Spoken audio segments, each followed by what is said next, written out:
Hi everyone, ఇవాళ మన topic వచ్చేసి స్టెరిలైజేషన్ అండ్ ఇట్స్ ప్రోటోకాల్.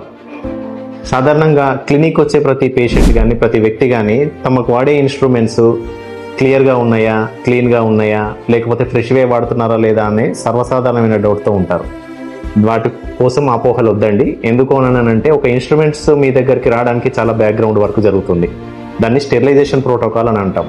దాన్ని 121 డిగ్రీ సెంటిగ్రేడ్ దగ్గర క్లీన్ చేయడం, ప్రాపర్గా గ్లౌస్ వేసుకోవడం, వాటిని ప్రాపర్గా స్టెరిలైజేషన్ చేసిన తర్వాత వాటిని ప్యాక్ చేయడంతో పాటు వాటిని స్టోర్ చేసే విధానం కూడా చాలా పద్ధతిగా ఒక ప్రోటోకాల్ ప్రకారం ఉంటుంది.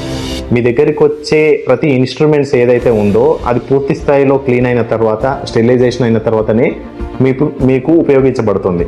రెండో విషయం ఏంటంటే, ఒక వ్యక్తికి కానీ ఒక పర్సన్కి కానీ మేము ట్రీట్మెంట్ చేసేటప్పుడు మీ సేఫ్టీ ఎంత ముఖ్యమో మా సేఫ్టీ కూడా అంతే ముఖ్యం. సో మేము తీసుకునే ప్రతి స్టెప్ అనేది అత్యంత జాగ్రత్తతో తీసుకోవడం జరుగుతుంది. ఈ విషయాల్లో అపోహలు వద్దు.